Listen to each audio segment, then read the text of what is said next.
Okay, everybody, why don't we go ahead and jump in for our evening? Our hour together tonight that is going to be packed with a lot of information. I hope it will be helpful to you all in your journey of learning more about reading music. Ben, if you could stop sharing real quick, I would love to address the people. Hello, hopefully you see my face a little bit bigger. My name is Chad. I'm a music educator and I'm a barbershopper. I recognize many of the faces on this call, either from our travels in the real world or from prior sessions. It's really great if you were able to join us for one of those prior sessions, because tonight's work is going to assume that you have tuned in for one of those sessions and that you've spent some time practicing those skills. And so if that's not you, that's okay. Please don't leave. But there might be moments where I'm moving a little quickly, and we're going to assume that you are able to go back and watch the recording from the previous session, use the practice materials that we're sharing, and catch up in that way. I've said this on every one of these sessions, but there's only so much that we can do in an hour on Zoom. And for me as a music teacher who's used to having live people in a classroom, and we can practice something together and I can really see and hear whether the class is really nailing it, or if they're almost there, or if I really need to start over again and go over something again. We don't really have that ability here on Zoom. And so it sort of assumes that everybody is on their own sort of honor of like, yeah, I'm here because I want to learn more, and I know that I'll learn more by practicing on my own, and maybe even applying some of this stuff to the active stuff that you might be singing with your chorus or with your quartet or with another ensemble. So without further ado, let's get started here, folks. Let me know if you can see my presentation here. A little thumbs up. Okay, cool. Thank you again for being here. The fact that you are here already means that you have taken a big step in learning a little more about how music is put together, and also how it's written down. Ooh, I should also say, it is the last week of school. I'm a school teacher, and we just kind of wrap things up, so my brain is absolute mush. And so I'm going to be counting on the people on this call even more than usual to chime in when I say something that could use some clarification. So we'll go over that in a second here. But first, how do we get the most from this presentation? So first of all, everybody's going to stay muted on Zoom. It's important that I'm the only voice in the room, so to speak, just so that we can make sure that everybody can hear and understand what's going on. If you do have a question, please use the Zoom chat. It's really helpful if you put a question in that chat. 2 times ago, the first time, I felt like, wow, there weren't as many questions as I expected. Then I mentioned that on the next session, and people really chimed in a nice way. So please, I want to be interrupted in that way. And so please put questions in the chat as they come up, and I'll do my best to answer. And then the other thing is, please actually play along with us at home, which is to say that there are going to be times when we're actually practicing some skills, and it will make sense for you to use your real-life human voice and face to practice the things that we're doing together. Because again, I'm sharing information here, but we'll do our best when we can actually practice things together. So let's talk about what we actually did in our prior session. We've had 2 sessions so far. The first one was rhythm level 1. The second one was pitch level 1. And this is our first level 2 session. This is rhythm level 2.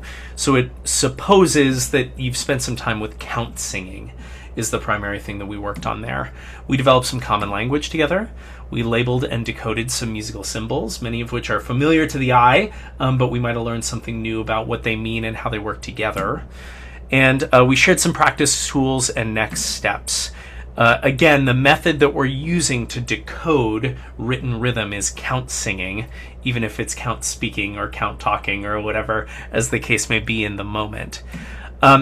We want to do another chat waterfall. This is a fun way that I like to engage with folks at the beginning of a session. Basically, we have this question here that we hope folks will read and think about, and then wait to send something in the chat until we've all had a chance to type. So you might open that chat window and think about this question, which is, what is your approach when a specific thing in your music is tripping you up? And we'll give it a good 15-20 seconds for folks to prepare that answer, but don't press send until we can all press enter at the same time together.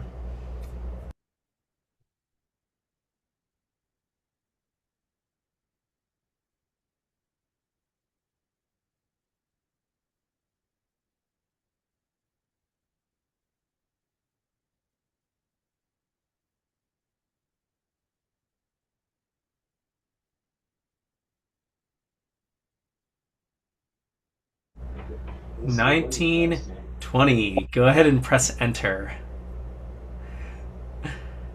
I love reading these. Google. Awesome. Google can help us a lot. Reviewing the section with the piano. Great. Listening to the learning track while reading the music. Yeah. Slow the track. That's useful. Yeah. Counting. Sure. Looping. Sigh and quit. I appreciate your honesty, Mike. Yeah, ask for help. Yeah, I think so often in our choruses we find ourselves surrounded with people who have a lot of skills, and we can look at that as something that is intimidating, or we can look at that as something that is a real resource. And so what we're trying to encourage here, and which is really I hope becoming more and more obvious, is that really what I'd like to teach, and that we're kind of teaching, is this is a rehearsal techniques class. This is where we're learning how to learn our music more accurately and more completely, and maybe even more quickly. And so all of those methods work. We're going to talk more specifically about practice skills at the end of this hour, things that we can do specifically when there's a rhythm that's tripping us up and we don't quite know what to do yet. But thank you for your sharing.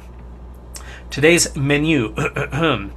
We're going to talk about single eighth notes and single eighth rests and the concept of syncopation, one of those big music teacher words that we'll define a little more specifically. Dotted notes and ties, triplets, compound meter, and swing feel. These are all things that show up in our barbershop music all the time.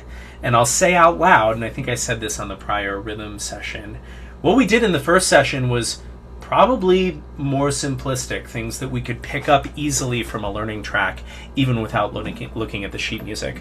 But the goal was, if we can learn about count singing as a method using something that's a little simpler, when we get to the more challenging stuff today, that we'll actually be able to apply some of that work there.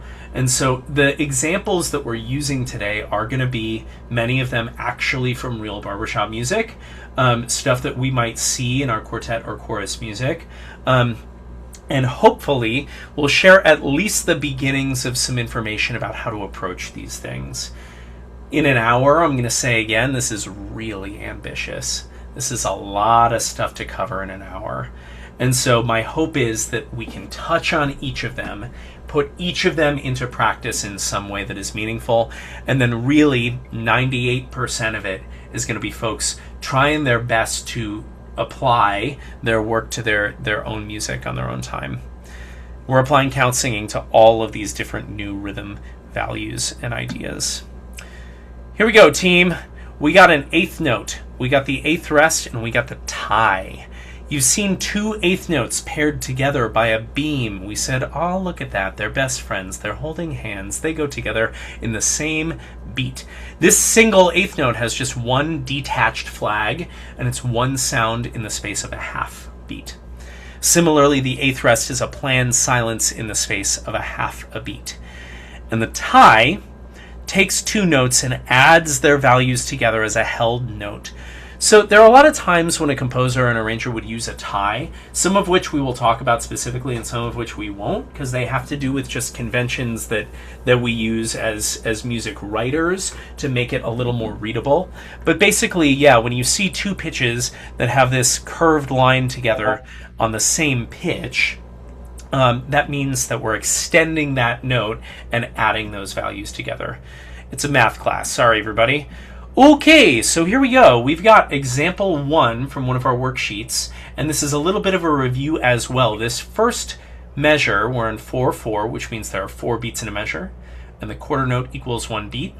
And we could have read this measure at the beginning of the last session. The first measure sounds like 1 and 2 and 3 and 4 and.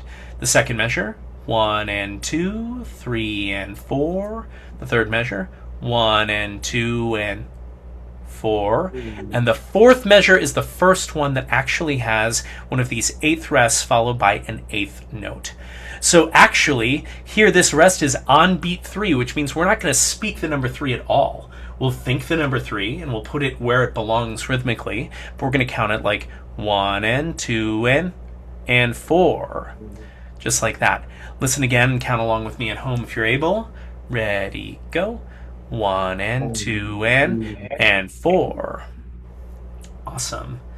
And then we're going to make sure that we can catch our breath. We're going to go to the second line, see if we can think ahead, look ahead, and put what is actually that same exact measure into context.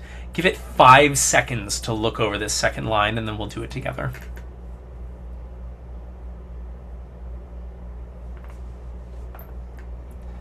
Here we go. Ready, go.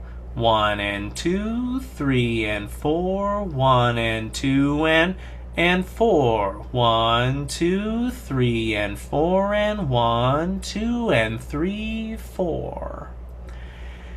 So it helps that we already did that measure previously, but that kind of thing happens in our music all the time, right? There's a pattern that happens in every chorus, or there's a pattern that happens in every verse, or repeats from phrase to phrase. We can use that as we're learning our music together. Syncopation is a concept we mentioned earlier, and that's when the rhythmic emphasis is on a weak beat or on an off beat. We talked last time about weak beats being having to do with the meter of a song, the way that the beats are organized in time, and that often beat 1 is our strong beat and the others are our weak beats. So if we're in a meter of 4, strong, weak, weak, weak, strong, weak, weak, weak. When we're talking about syncopation, often we're talking about these isolated eighth notes, and they're jumping in. Sometimes in barbershop we call it a push beat, where we jump in earlier than one might expect for rhythmic effect. So here's an example from my own chorus's music that we're going to come back to a few times this evening. Oh boy, okay, what's going on here? So we've got 4 bars, and we can see that the tenors, the leads, and the baritones are on a do-do-do-do type part, and the basses have a solo where they're singing words. This is the kind of thing that we'll hear in the learning track, especially if you sing bass. You'll notice, hey, I got the melody now. That's pretty cool. But I will also say that in my own chorus of pretty effective singers, this section took us a lot of work. So let's look at each of these parts and see how they're working rhythmically. On the top line, the tenor line, that's everything with the stem going up. We have our first example of a tie in written music. And so we know that there's a full quarter rest on beat 1, 2 and instead of saying 3 because it's connected to the and of 2, we actually hold that for that full beat and a half and then speak another do on beat 4. So it'll sound like rest. Do, do, do. That's that first measure. Hey, take a look. We've got the same rhythmic pattern in the second line and in the third line or measure I should say, and in the fourth measure. So as long as we know that the count is 2 and 4, 2 and 4, 2 and 4, that'll work for us. Another thing that I really recommend when you're working out a tricky rhythm, and we'll talk more about this later too, is to actually physically tap the beat somewhere on your body so that you know where beat 3 is even though you're not speaking a word on beat 3. So I'm tapping on my sternum. That's often what we do in the chorus just because everybody can see it, everybody can feel it, but it doesn't make sound. And I would encourage you to do the same. Tap, tap, tap, speak it with me, rest. 2 and 4, 2 and 4, 2 and 4, 2 and 4. Another thing that actually section leaders from my chorus taught me is if you can do this on your thigh too, but I'll do it up here so that maybe you can see. If you hold up one hand, here I'll stop sharing for a second. If you hold up one hand like this and put one on your sternum and you pat your chest on the beat, but you pat your hand on the off beat. 1 and 2 and 3 and 4 and 2 and 2 and you can feel the like that second note that I'm singing as a tenor. 2 and it happens here instead of here. So when you're practicing these tricky syncopations, putting it in your body that way can be really, really helpful. I'm going to reshare here.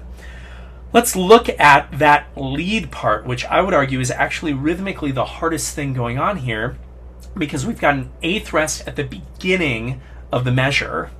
We've got a full quarter note here, and that same rhythm, we're joining the tenors in rhythm there, and then on beat 4. But we're in an eighth note early, an eighth, half of a beat before them. So instead of 1, 2, and rest, 2, and, we've got to be in on the and of 1. So if we counted the whole measure and all of the eighth notes that exist there, 1 and 2 and 3 and 4 and, we only have a half a beat where we're not singing, and we jump in on the and beat of 1. So do, do, do, do, do, do. I love a snap on an eighth rest just because it puts the rhythm exactly where it belongs. So if I'm doing this thing, my first beat, my first do that I sing is going to happen not on the beat on my chest, but actually on my slap hand up here, like do, do, do, do, do, do, do, do, do, do, do, do, as opposed to the tenor that has a full beat of rest at the beginning of every measure. Do, do, do. Sounds similar because the second half of the measure is all the same for both of those parts. We're going to look at the baritone and bass parts later, maybe, if we have time. But that's an example of how we'll see these single eighth notes and eighth frets affecting the syncopation of our music. We've got some 16th notes, and I find these a little more intuitive, actually. It's 4 sounds in the space of 1 beat. So rather than a eanda, we would count this 1 eanda. So a full measure of 4 times 4 16th notes would be counted like 1 eanda, 2 eanda, 3 eanda, 4 eanda. If I clapped it, I would have to do like really small motions so that I can be accurate. 1 eanda, 2 eanda, 3 eanda, 4 eanda. It's like they are short notes. It is not necessarily fast. I'll say that again. They are short notes. It is not necessarily fast. But we could take out any one of those 16th notes and instead have a planned silence, which is that 16th rest, on one of those 16th notes, or taking its place, I should say. Here's an example. Oh, here's our little chart here. If we start with a whole note that in 4/4 time is 4 beats, we split it in half by adding a stem. We've got 2 half notes. We fill it in, turning it into 4 quarter notes. We add a flag and join them. We've got 8 eighth notes. And then we add a second beam here that shows us that those are 16th notes. It is possible to pair an eighth note for the first half of the beat with 2 16th notes, or vice versa. 2 16th notes in the first half of the beat with an eighth note, and we'll see that in a minute. This is a totally isolated example that is not from Barbershop, but I made it up this afternoon. And it goes 1, 2, 3 and a 4, 1 and 2 and a 3, 4. I'm going to do that one more time, and I want to encourage you to actually put your eyeballs over these notes instead of reading the words down here, like the numbers and the letters, just so that you can get familiar with how it looks. Here we go. 1, 2, 3 and a 4, 1 and 2 and a 3, 4. Here's another example that actually has a 16th note. So if there were 4 16th notes here, it would be like the measure we did before. It would go 1, 2, 3 and a 4. But instead, we replace the 3 with a 16th rest, and we speak E and A, like 1, 2, E and a 4. 1 and 2, 3 and a 4. That's what I mean when I say we can have an 8th note paired with 2 16th notes. It all adds up to be 4 beats in a measure, but we're splitting those 2 8th notes, the second 8th note, into 2 and calling that 2 16th notes. So to read the whole line, it sounds like 1, 2, E and a 4, 1 and 2, 3 and a 4. Here's an example in some barbershop music. This is credited as being like the first song that they sang on that rooftop at the BHS's founding in 1938, which is Down Mobile. Now, if you know about barbershop music, you might say, Chad, this song is not always sung in strict tempo. We like push and pull and give a little more time on this chord and a little less time on this chord. For our purposes today, though, we can read it like music that is in time, and frankly, most of the time when it's performed, it's close. So if I were to perform this first line on count singing, all the parts happen to have the same rhythm here, so you can follow whatever line is your part. I sing lead, so I'm going to follow the lead part. It goes 1, 2, 3, 1, 2, 3, 1 and 2 and 3 and a 4, 1 and 2 and 3 and a 4. And putting that with words, it will make sense to us because it sounds like the song. Down Mobile, down Mobile. How I love that little gal of mine. How I love that little gal of mine. And the same thing happens again. Down Mobile, how I love that little gal of mine. Down Mobile. And then we've got our tag, Mobile. Hey, look at that. We've got our tie that tells us 2 beats on the half note, 4 beats on the whole note. If we were doing this strictly in tempo, this would be 6 beats on that second syllable, Mobile.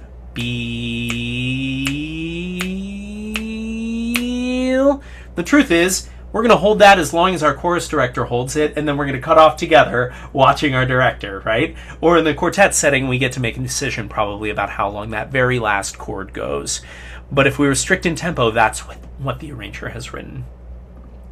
I want to stop before we talk about dotted notes and see what questions exist.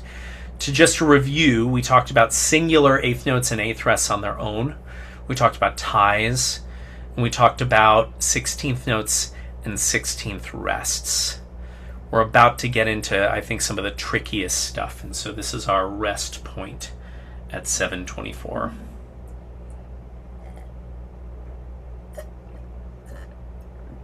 I love to see the chat notification.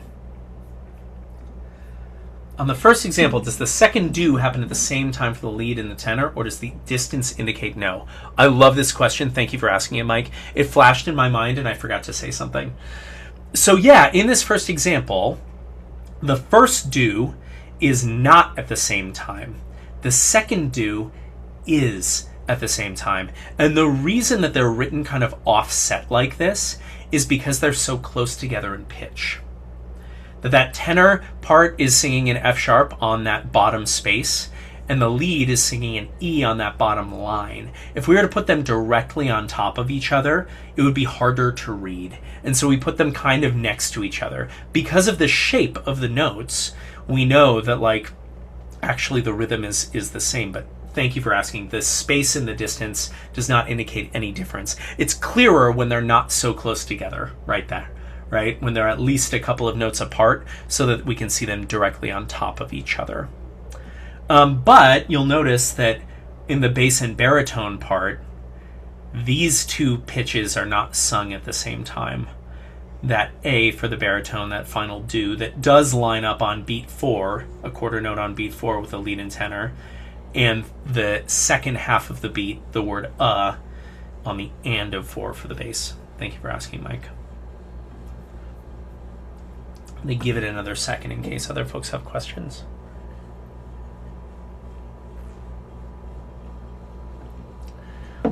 while we're here, I think it's useful actually to talk about another thing that we might think about, which is if we're in a situation like this, where we've got a lot of different rhythms and some syncopated rhythms that are like on and off beat, it is useful to think of how many beats or how many half beats are inside every note that we sing. So if we're thinking about how many eighth notes reside in the silence of this quarter rest, it's 2, right? Because 2 eighth notes make up the space of 1 beat in 4/4 time where we are. We've got 1 eighth note here, and then we've got 1 plus 2, 3 eighth notes on that do, and then 2 here. So it's 2 on the rest, 1 here, 3, and then 2. And if I'm counting eighth notes, or even just tapping eighth notes on my body, I can hear do, do, do, and I'm thinking 1, 2, 3, 1, 2. It's a different kind of count singing, right? But if you know that that's what's going on in that measure, that's useful. I would say most barbershoppers I know are able to learn with learning tracks to like 95% accuracy. The really smart listeners are able to learn to about 95% accuracy, and that's pretty close. If you want to close that 5% gap, it's doing stuff like this. Finding the moment that is still tricky, zooming in without the learning track, doing a little bit of mental gymnastics or plunking it on the keyboard or whatever it is, and taking it from there. The strategy in teaching is whole, part, whole. The idea being get a big picture sense of what's going in, zoom in on a small part of it and deconstruct that, and then put it back in context and use the learning track and see, if that zoom in really helped us. Let's talk about dotted notes, because this is one of those times when I'm reminded like our system for writing music is like kind of convoluted in some ways. It's the best one we got, but it can be confusing. So the dot adds a half of the original note's value. So if we've got a half note that's 2 beats typically, and we add a dot, that's half of a half note, 1 beat, 1 plus 2, that dotted half note is 3 beats. Or maybe more challenging, if we have a dotted quarter note, what we're saying is a quarter note plus an eighth note, or the length of 3 eighth notes. Maybe you're wondering, Chad, why did the arranger of this example we keep going back to, if that's 3 eighth notes, why didn't they just write a dotted half note? It has to do with where it is in the measure, and the fact that we have decided it is easier to read if we can see exactly where beat 3 is. If your brain is like, forget I said anything. That's one of those why questions that like, that's the answer, but it doesn't make it any clearer. Here's an example that has a dotted half note and a dotted quarter note. And so I use dashes when I'm count singing or writing in counts. I would probably write 2 dashes for this to indicate that I know it's 3 beats long. So that first measure is 1, 4, and that second measure is 1 and 3 and 4. So like we were talking about before, there are 3 eighth notes of duration inside that dotted quarter note, which means I'm thinking a little bit ch, ch, ch, and 3 and 4. Or to sing it in context, 1 and 3 and 4. The whole thing sounds like 1, 4, 1 and 3 and 4. Here's another example. Jingle Bells. A tune many of us are familiar with. Whether that is your religious persuasion or not, the bells don't care. So if we're singing Jingle Bells, 1 and 2, 3 and 4, undisputed. But we get to this measure, and what's so interesting, as I was looking up examples of this tune for the sake of our class tonight, in like beginner piano arrangements, a lot of them just had eighth, eighth, eighth, eighth half note, like jingle all the way, where all and the are even. That's not usually how I hear it, though. I hear it jingle all the way, where that first eighth note is actually a little longer than that second eighth note. Precisely 1/16th note longer. So the math there is we've got 2 eighth notes, and then we turn one of them into a dot and steal that 16th note from the second eighth note. 3 16th notes of duration here, 1 16th note here. And it sounds like 1 and 2, a 3. Because remember, 1 E and a. We always say for that last 16th note. So in context, we've got 1 and 2, 3 and 4, 1 and 2, a 3. Bizarre. And yet, that's how we translate it into count singing. Here's that same example again, and take a look at that baritone part. We've got a quarter note that has a dot, a dotted quarter note. So luckily, we don't have to worry about a rest at the beginning of every measure, but we do have to know that there are 3 eighth notes of duration inside of that dotted quarter note, and that this second note starts not on beat 3, but on the and of 2. So if I were to speak the rhythm of this measure that also has a sneaky little eighth note so that I can breathe in the middle of it with that 4 beat filled in with a quarter note that matches up with the other two, the lead and tenor part, it sounds like 1 and 4, 1 and 4, 1 and 4, 1 and 4. Oh yeah, that's the stuff. And the key there is that, like, is it actually the same each time? No. The arranger specifically gave the baritones a place to breathe here and not here. So on that beat 3 of this measure, we've got an eighth note and an eighth rest so that we have a second to breathe. And on the third beat of this measure, it's basically the same rhythm, but we fill in that space with note rather than rest. So when we hear these 3 parts in sequence, it sounds like do do do do do do do do do. It's like a little bell chord thing that happens. Again, a device that we see in barbershop all the time. So there's our dotted quarter note in context. Ooh, here's another good one. This is I Love You Truly, another barbershop classic from the Free and Easy collection on the barbershop website. We are in 2/4 here, which means we're never going to say the number 3 or 4. We've got 1, 2, and 1, 2. Uh-oh, here's our dotted quarter note. It's 3 eighth notes worth of duration. And so we're not going to say 2 on beat 2. It's still a part of that note. So we're going to say and. 1 and 1. 1, 2, and 1, 2. 1, 2, and 1. Look at that. It's our friend from Jingle Bells, the dotted eighth note. So this is going to sound like 1, 2, a 1, 2, and. And in my brain, I'm thinking 1, da ba ba ba ba ba ba. Because if I think those 16th notes, I know that this is exactly 3 16th notes long. Not shorter, not longer. 1, 2, 3. Oh, sorry. Not supposed to say 3. We're in 2, Chad. Take 2. 1, 2, a 1, 2, and. Or singing in time, fades into dreams when I. So we could speak this rhythm together. I love you truly, truly, dear.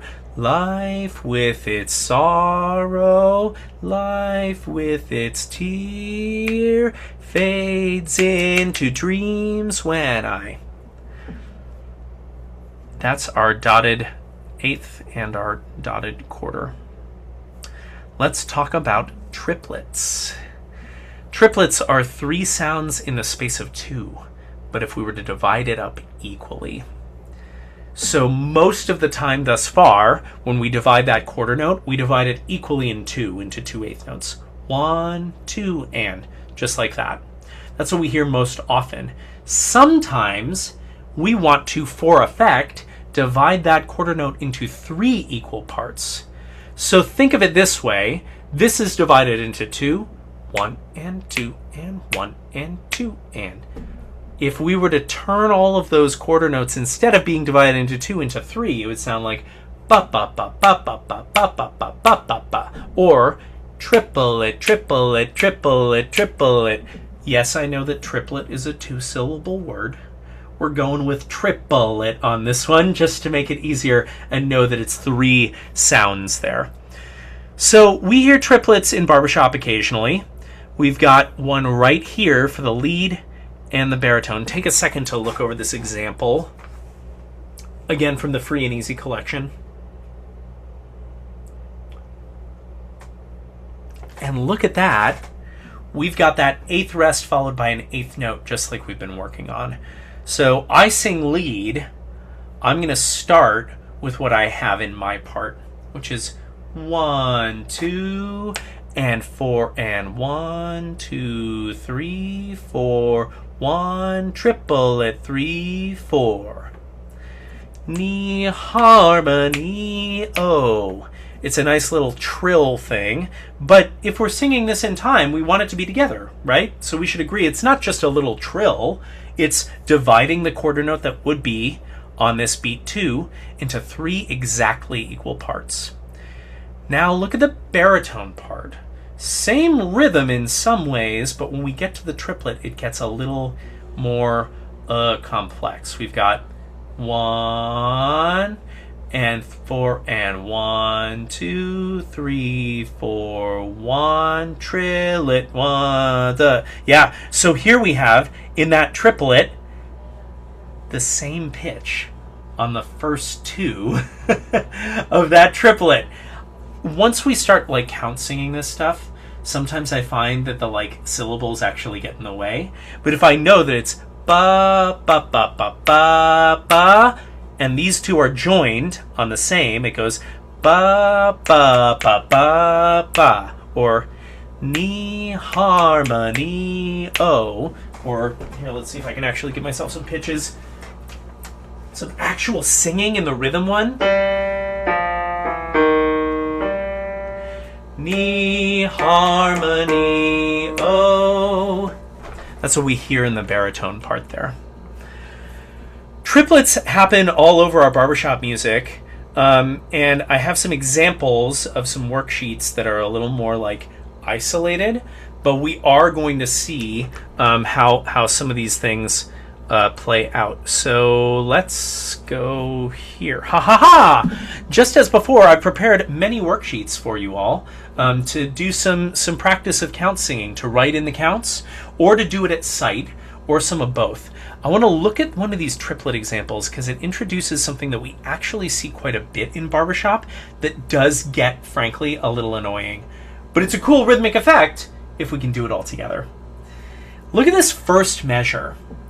We've got 1, 2, and then 3 quarter notes that are triplets, so they're in the space of 2 beats.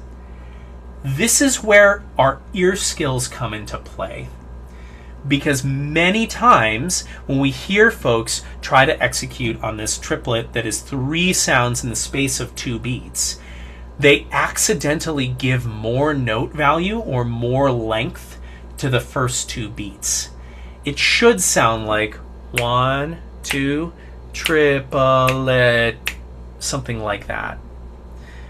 1, 2, triplet, triplet, 3. That's that first 2 measures.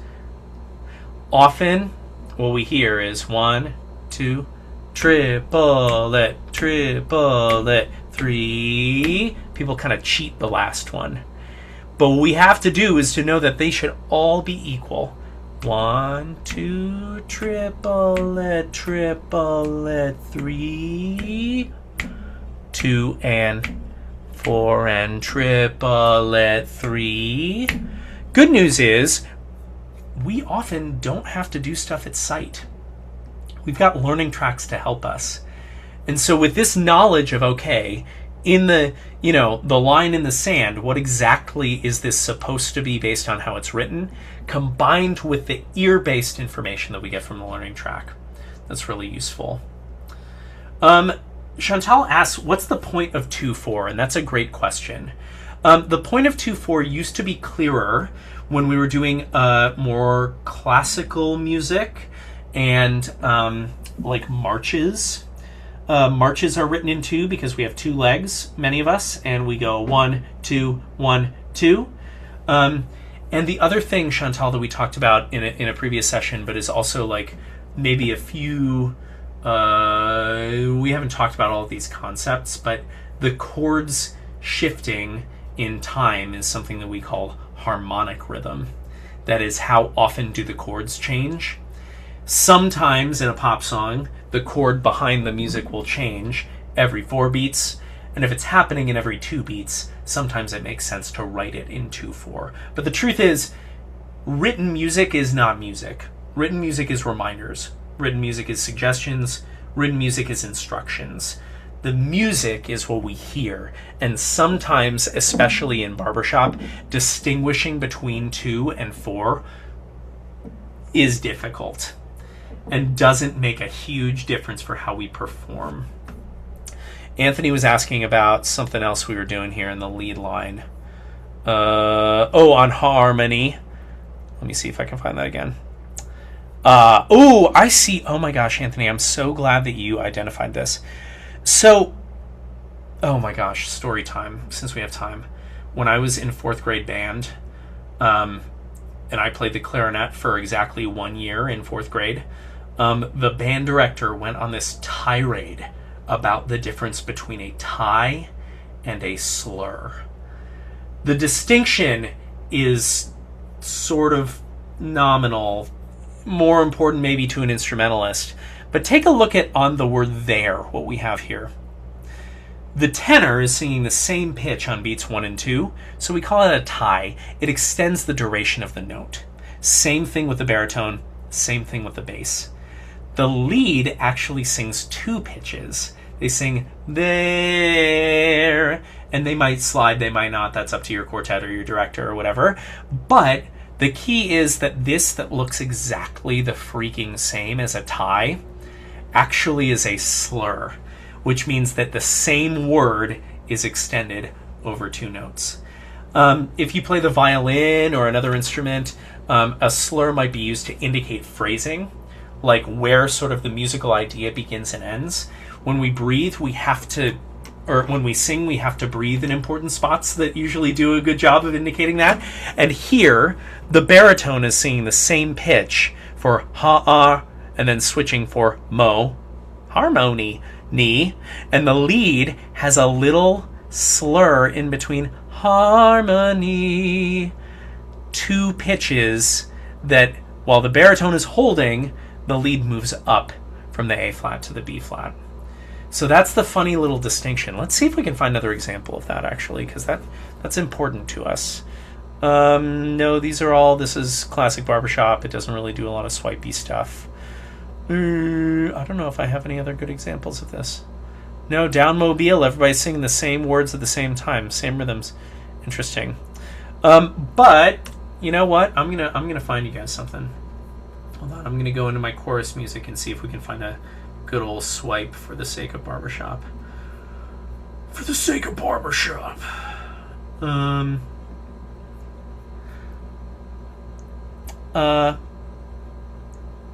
Oh, awesome. Okay, this is a rewriting of Keep the Whole World Singing for my own chorus because we sing it in G because we're a mixed ensemble. Keep the whole world singing all day long. 3 beats on the dotted quarter, or dotted half, tied to 3 beats on the dotted half. The lead sings long for 6 beats total.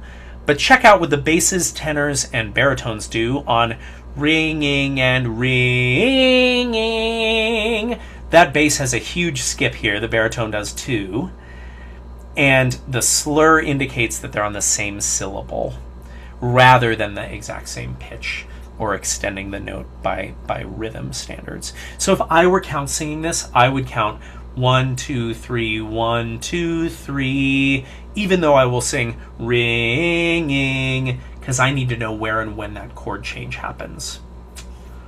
Love these great questions that are frankly catching things that I didn't communicate super well. Hey, it's the moment we've all been waiting for. We're going to talk about compound meter. This is something that we don't see a lot in barbershop, But for a while, like, OC Times was singing a lot of stuff in a compound meter. I'll show you what I mean. I actually have an example. Duple meter. We've been working mostly in duple meter. It's meter where most of the time when you divide the beat up, it's commonly divided into two sounds. That one quarter note becomes two eighth notes. This is why in elementary school, when we're talking about meter, I lie to them and I say, every time you divide the quarter note, it's into two. Well, that's not really true, but as we're learning to read music, it makes sense. But this is level 2, gang. Welcome to triple meter, people, where a single beat is most commonly divided into 3 sounds instead of 2. So that example before, we had just one beat where it's divided into 3, and we use a triplet to indicate that. Otherwise, we're assuming that it's dividing into eighth notes. Tick, tick, tick, tick, tick, tick, tick, tick is the background feel of that. But here, we've got an example of a song that is most commonly, we've got a big beat divided into 3. Row, row, row your boat. We've got solfege syllables underneath talking about that. At the next session in 2 weeks. Row, row, row your boat does not sound like row, row, row your boat gently down the stream. 1 and 2 and 1 and 2 and it doesn't feel that way. Right here we're in a meter of 6/8, which means that the eighth note equals 1 beat and there are 6 eighth notes in a measure. But what's more important for us to know is that it's actually a modified version of being in 2. We've got beat, beat, beat, beat, but when we divide them up, it's not 1 and 2 and, it's ba ba ba ba ba ba ba ba ba ba ba ba ba ba ba ba. 1 and a 2 and a 1 and a 2 and a 1 and a 2 and a, we're in triple meter. So we've got 1, 2, 1, a 2, 1, a 2, a 1, 1 and a 2 and a 1 and a 2 and a 1 and 2, a 1. I think I said and here instead of I hope you'll forgive me. That's a good example of a song that many of us might be familiar with. It's in 6/8. But hey, look, this is Love Me as performed by OC Times and arranged by Aaron Dale. This guy's in 12/8. Seems like so many eighth notes, but really what we should know is it's like we're in 4, but we're just dividing everything into 3 beats or 3 notes instead of 2.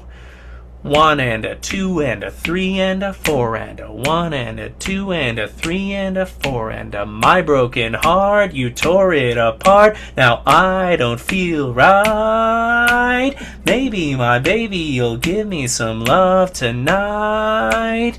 Treat me like a fool.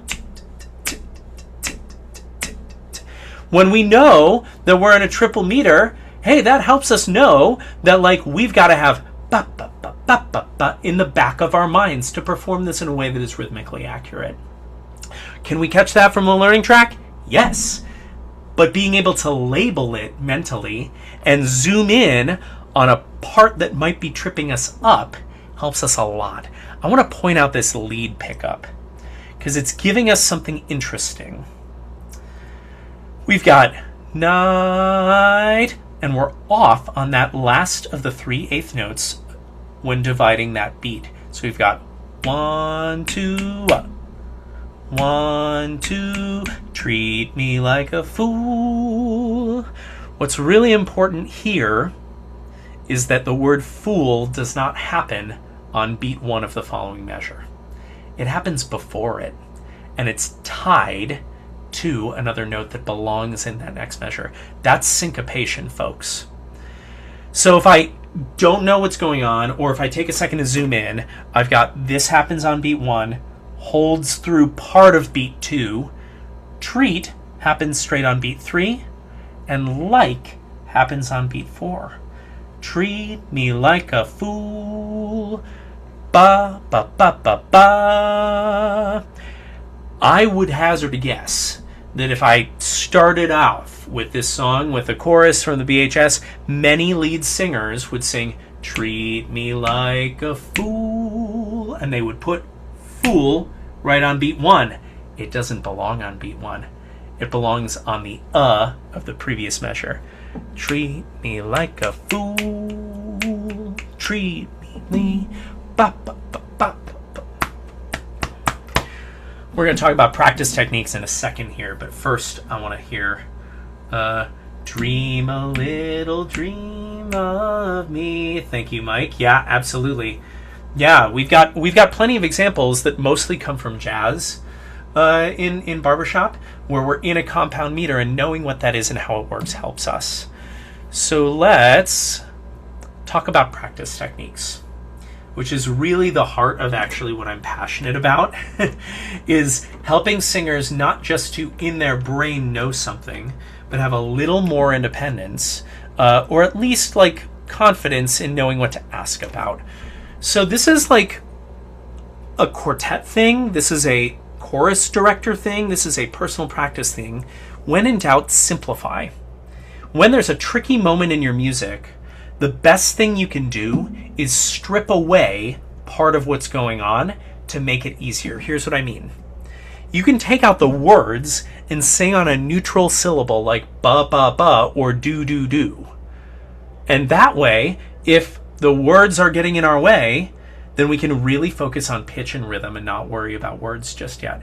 In fact, studies show that as people learn music, the thing that the brain actually catches last is the words. But often, the barbershoppers I know who are such expressive, communicative performers go straight to using words. And so they skip a couple of steps and miss some of the complexity of the pitch and rhythm. You could take out the pitch and try speaking only. That's what we've been doing with count singing and count speaking. We're just like, if the rhythm is the thing tripping me up, then don't worry about the pitch for a second and only speak it on the rhythm. You can write in the number counts for a measure or two. Like if I were working on this piece, I might write 3, 4, and I would like write that above my music so that I can zoom in on it, practice on my own in isolation, and then put it with the learning track or whatever. You might tap the beat or subdivision, meaning like the eighth notes, along with the learning track. So this pat, if I'm driving in the car, I'm patting on the steering wheel like a mother. Just cause, that's going to help me internalize where is the beat as I'm listening and learning the song. Or ba ba ba ba ba ba ba ba. 2 hands on the steering wheel, which is better for safety anyway. And you can tap that on your steering wheel or on your lap or on your chest or whatever it is as you're listening and trying to sing with the learning track. And it gives you more awareness of, is this thing on the beat or is this thing off the beat? Use a metronome and slow down the tempo. I'm going to show you my favorite metronome in a second here. Pat, clap, or snap on a rest or on the beat. We were doing that previously. This is going to be annoying if I press back a million times. On this example we kept going back to, right? If I'm singing lead, I'm going to go do, do, do, do, do, do, do, do, do, do, do, do. Another fun one, this is one that my singer showed me in my chorus. If you got 4 fingers, you can go 1, 2, 3, 4, 1, 2, 3, 4. Some people love that. Some people really hate it. It is the kind of thing that might be challenging at first, but once you get it and you get over the hump, it might start to actually help you. And then the last thing that I want to show you is this this metronome, or it's really an all-purpose app that I use, and it's called TE Tuner. Do y'all know about TE Tuner? This is the best dang musician's friend type of app that I know of. It's like $5, I think, still. It's on Android and it's on Apple. And I should say, it also, I didn't realize there's a desktop app where there's like, you can have your keyboard like we were working on in the last session. You can have your metronome up. You can have your spectrogram that's showing your like waveform and the overtones you're producing. There's so much crazy stuff you can do with this app TE Tuner, but I want to show you on my phone, actually. This is going to be so janky. But it's the best metronome I know because it is user-friendly and it allows you to do so much to customize what you're doing. So check it out. I got my TE Tuner metronome. I've decided that I'm in 4/4, but if I want to change to a different meter, they've got so many options here. Right now, if I press play, 1, 2, 3, 4, 1. Maybe you can hear that. 3, 4. Do you hear that it is counting 1, 2, 3, 4? If you go into the sound in this app, you can go down and actually have it count 1, 2, 3, 4 for you. If you're having trouble with syncopation, you can make it so that it gives you the eighth notes in the background. 1, 2, 3. Like a drum kit. 1, 2. Folks, this is a super duper powerful tool. And if you're like, Chad, but I don't know how to use this dang app, go to youtube.com and type in TE Tuner tutorial or beginner or something like that. And there are dozens and dozens of videos that are going to show you how to use this thing. It's just a useful tool to put power into your hands rather than waiting for someone from your music team to point out what needs to happen. Here are practice resources and next steps. Of course, you know we got a YouTube playlist. Come on, guys. We got a worksheet. We got teaching assistants, those same folks who are willing to help with questions. I'm going to put this Google Drive folder link in the chat one more time. It's the same one that we've been using. If you go into practice resources here and rhythm resources, I've added Rhythm Reading 2 worksheets, which are like these ones that we were using before. They introduce one thing at a time. So this is just working on those like odd eighth rests. This one introduces whole, half, eighth, and quarter notes plus all the rest. And then here we've added dotted half notes. So it's sequential. It builds on itself. And there's an answer key. Folks, like I said, last week of school, I made some oopsies in this one. So let me see if yeah, look at that. Ooh, that's embarrassing, Chad. I wrote in the wrong count, but I crossed it out and I wrote in the right one. So hopefully, cut me some slack here. And then again, we've got the previous session videos here, the recordings, YouTube playlists, including one that is going to use a slightly different system for rhythm reading, that is going to be like ta and TT based stuff. But you could practice count singing along with this kind of thing. And I think it would be helpful, even though they're not showing you the counts in the thing. So I'll give you an example of I love this channel. It's actually a musical experience because they're playing something instrumental in the background. And you play the same pattern 4 times in a row. 1 and 3, 4, 1 and 3, 4. They give you a second to look at it and think. And you can play along. 1 and 2 and 4, 1 and 2 and 4. It's so visual. It's so straightforward. And then this one is a little more about syncopation at the end. That is just another little zoom in there. Wow. That was a lot, guys. I want to show you the last thing, which is what we're doing next. We have one more of these Zoom sessions on the calendar, which is in 2 weeks, where we're going to get into solfege, which is do, re, mi, fa, sol, la, ti, do, the system that we use to do some actual sight singing. That will be fascinating. I haven't written that lecture yet, but I'm excited to see what we get up to. From there, we're talking about extending this session. We might add some stuff in August. I'll tell you, this is the week before International. Plug for Daily Special. Everybody watch us on the quarterfinals on the webcast, please. Helps us to know that there are friends out there. And then we might extend something in August and say, okay, practice with your own chorus music. Email us with questions specifically, and we'll reconvene to sort of do some more practice technique stuff. Then I have to plug Harmony College Northeast. There's nothing specific on the calendar yet at HCNE that is for reading music stuff specifically. But if you are the sort of person who zooms in on a Thursday night for an hour, this is the place you need to be, which is surrounded by optimistic, excited barbershoppers who want to learn more about being a better performer in general. And that's the place. Now it is 8:01, and I can open the floor for further questions, and I hope that we can answer anything that is still lingering. I want to say again, if you're feeling like, Chad, I caught about 20% of that. Congratulations, you're normal. The goal of this session was not for everybody to be like, yes, I'm a rhythm master in hour 2. The goal was like, let's give people enough that they can replay the section that didn't make sense the first time, and then shoot me an email, guys.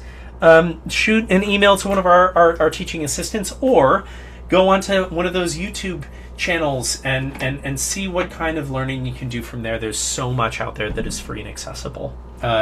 Class is dismissed. If you're happy to go, enjoy the nice weather out there.